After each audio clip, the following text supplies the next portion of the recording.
cancel the marriage. No. She's my queen.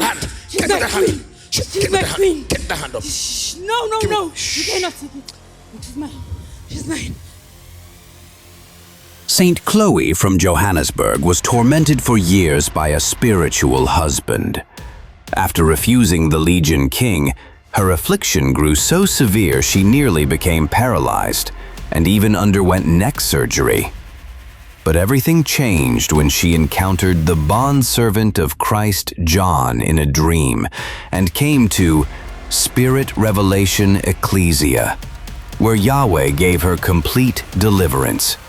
Watch as she testifies of God's goodness and freedom in her life.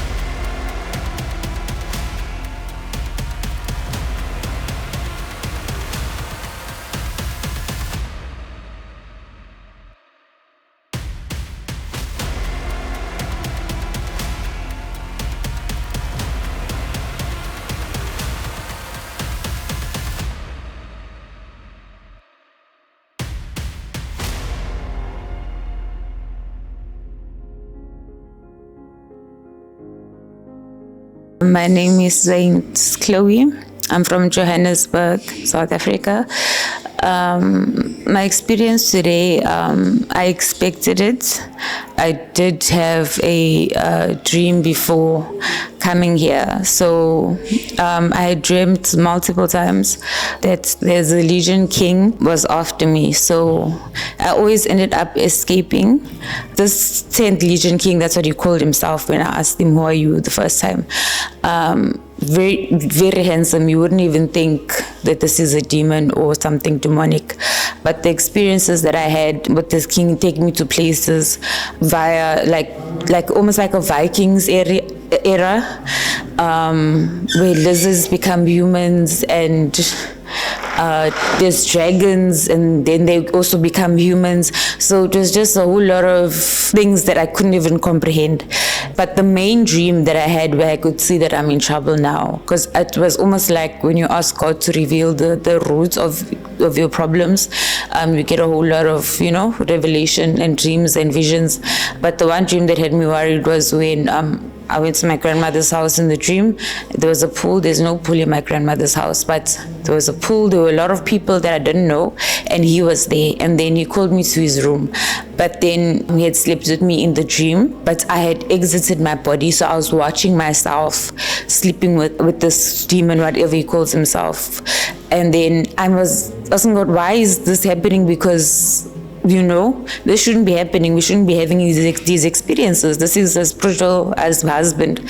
So after the consummation of the marriage in the spiritual realm, he had then put on a ring on my finger. It was a black ring with orange gemstones. So after getting the ring, we went on his dragon. So he has a dragon. So I went up with him on his dragon. We flew in the sky. I could see everything that was below. There were other people that had their own dragons that were flying with us. And then we came to a place where it's almost like a cemetery. So in that cemetery, it's like dragons are buried there. And then some of them had grass growing over them like they'd been there for ages. But there was this one where there was still like mud. We could see it was freshly buried. So that's when he said, this is my dragon. And then my ring lit up, the orange stones, and then the dragon came up out of the ground. And then it didn't really look like a dragon. It didn't have wings like the one that I was riding, which looked like a proper black grayish dragon. It was very huge, but that one was more like of a snake, but it was orange, the exact same color of my ring. And then when the dragon came and joined us, it was very excited, obviously, to be out and about because it was buried for some reason. And then it was talking to me, conversing with me, and I could converse with the dragon as well. So it almost like a dragon face-ish, but the body is of a snake, and when it flew like in a zigzag. And then we ended up coming to a place where marriage had to happen. So that marriage was very important. So come to the end of my dream, I was trying to run away, and I disturbed the wedding from happening. So then they decided that no, that was unacceptable, and then they were coming. So when I came out of my dream, it was almost like I saw a vision of myself with the same pajamas I was wearing, and I was paralyzed from the neck down. So it was almost like a threat to say that, okay, this is going to be your punishment. That's when I got quite sick and I was vomiting blood and had to go for a neck surgery. So even when I went for my neck surgery, I had that at the back of my mind where they threatened me that they're going to paralyze me from the neck down if I don't comply with what they want me to do for them. And then I just decided that no, that's not something I'm going to do. I'm not going to serve no evil or demonic kingdom. I don't care who this person is or demonic force is. I only serve the Lord Jesus Christ.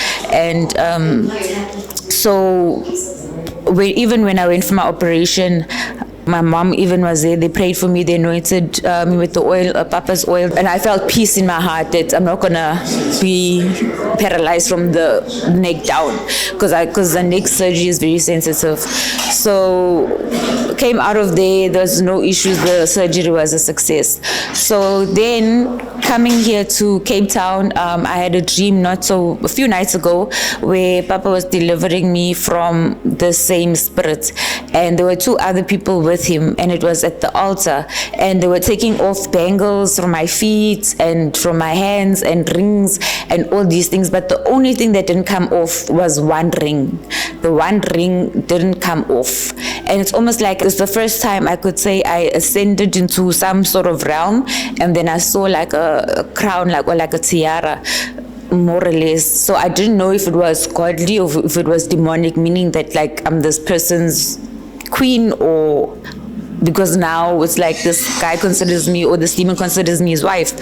So I was asking the Lord which part of that was happening. But when I woke up from the dream, I was quite disturbed that the one ring, or the marriage ring, wasn't taken off. So I was very disturbed that the ring didn't come off. So my expectation for coming to the ministers' conference and coming here, because I'm also ministering back home, and I do preach, and I do lead prayer and worship and all those things. So obviously I want to bring the fire of God into our prayer meeting that we have every Saturday on the mountain. So I knew that there's one thing I needed to get rid of, was that ring. So that was my expectation for tonight, and God really pulled through, and the ring was removed. I cancel the marriage. No. She's my queen. She's my queen. She's my queen. Get the hand up. No. You cannot take it. She's mine. No. Hold that place. Let me level the ring. She's not going nowhere. She's not going nowhere. No, she's going to work for me. No, if she doesn't, she'll die. No, I'm not going anywhere. Hold her, open her hand.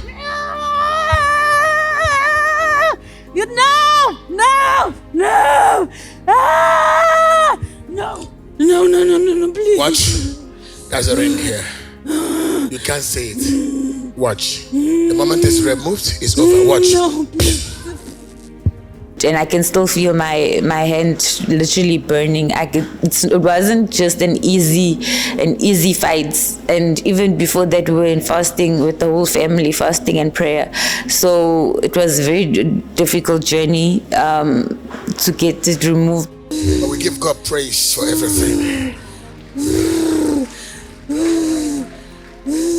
I thank the man of God, as always, for the mandates on his life, and for accepting the mandates and allowing God to use him in the way that he does to set us free, especially from things that we are unable to do for ourselves, and we're still learning how to come up in the ranks as he's teaching us. So thank you, Papa, thank you, Mama, and God bless.